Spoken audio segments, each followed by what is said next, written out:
Thank you. Thank you. Thank you all for coming here today. My name is David Kirkham, and frankly, I'm quite humbled to be here in front of you.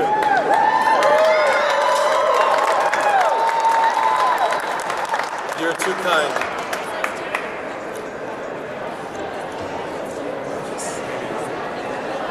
I would like to talk to you about my experiences and why we're here today.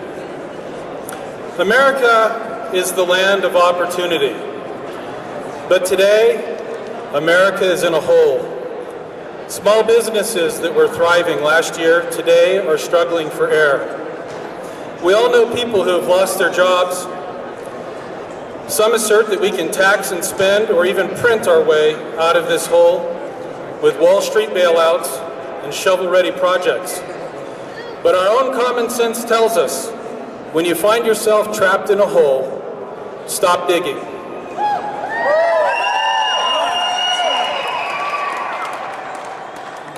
Congress just passed the largest deficit spending package and governmental expansion in history. This ill-conceived plan will seal a cap on the very hole we are trying to claw out of and trade our freedoms for the sterile promise government will pay our defaulted mortgages and fill our empty gas tanks. We chasten the frugal and reward the reckless behavior of those who are deemed lobbyists, of those who are deemed by their lobbyists too big to fail. Is it any wonder that the men who write and enforce our tax laws fail to pay their own, feigning ignorance of onerous regulations written by their own hand? I wish all Americans here today could see the predictable consequences of callous governmental interference and control, along with the cruel effects on everyday workers and their families.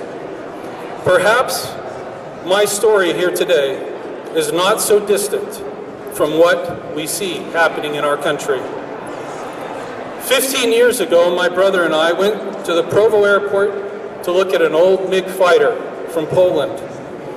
One glance at that jet, and my brother Thomas turned to me and said, "You know, those guys could make an aluminum-bodied Cobra." The world was an exciting place back then. The Berlin Wall had fallen. Russia was imploding, and her satellite countries were throwing off the chains of dark years of political and economic oppression.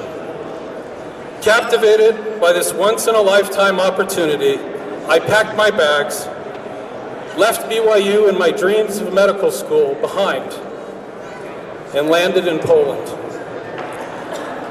I took with me a toy model of a Cobra, a Polish-English dictionary, and a new dream. There I wandered through an enormous aircraft factory that had produced 3 MiGs per day at the height of the Cold War. Times were tough, and where 60,000 men and women once worked, only 24,000 remained. I walked past somber lathe and mill operators who stood behind silent machines in buildings where the lights were turned off because the Polish government could no longer afford to keep them on, even in their own defense industries. Day after day on that first trip to Poland, I saw the worry of an uncertain future etched on faces that were worn with far more years than they had passed on this earth. In time, my mother joined me for trips to Poland, only to be routinely mistaken as my wife. What a wonderful compliment for her. What a startling condemnation of the trials of life that Polish women endured. We were at the factory in Poland the day 20,000 men of those 24 lost their jobs. We watched as displaced workers wearily pedaled home through the cold, only to be greeted by their families and haunting memories of the specter of food rationing. The bailouts were bankrupt. But the Polish people are resilient. They booted out socialism and they voted in democracy. They slashed taxes and they offered land and buildings for sale.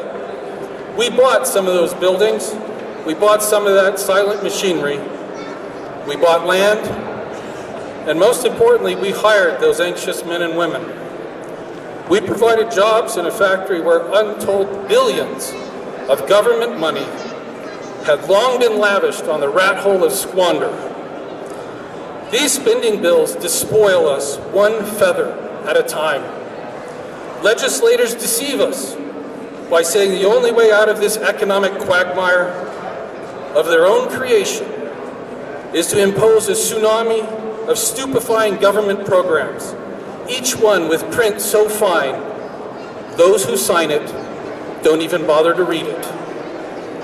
Politicians of both parties, like the Roman Senate of old, promise bread and circuses as they line their war chests with our children's money. Bush's bailout boondoggle and Obama's attempt to decorate the earth with dollar bills forebodes another haunting specter. Inflation lurks in this madness. We were in Poland when they chopped 4 zeros off their currency to dispel the demons of inflation. One day, the national credit card statement is going to arrive in all of our mail and in all of our wallets. Sadly, that day has already fallen on too many businesses across this country.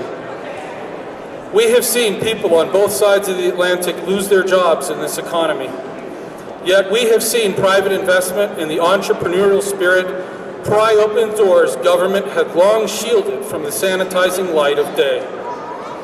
We have even seen a factory of war take those weapons of war and beat them into plowshares. Yet some contend that they must tax slices of the rich, slices of pie from the rich, to avenge the slights of the poor. Yet we have seen wealth destruction masquerade as wealth redistribution, with its 9,000 bridges to bondage, slowly metastasize into trickle-down despair. We cheat our children's future for a pot of porridge. If Congress spent more time baking pie instead of stealing the slices from others, perhaps hunger might even banish itself.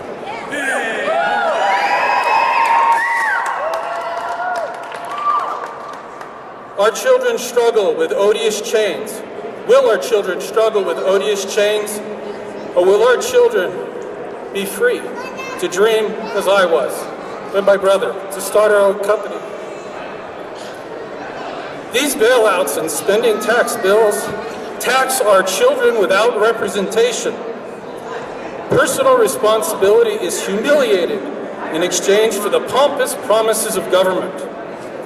How much longer will we borrow before we too are forced to turn out the lights? In times past, a canary was taken deep into coal mines. If the canary quit singing, the men in the mine knew they had better get out before the deadly gases, which they could neither smell nor see, suffocated them. Every one of you who came here today is a canary in the mine, and we're all running out of air.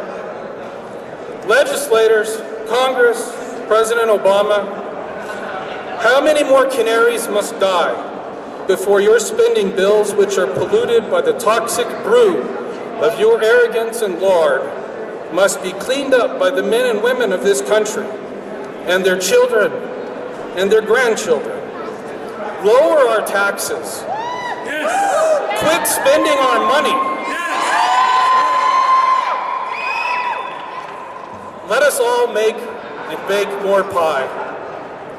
Common sense tells us when you find yourself trapped in a hole, you stop digging.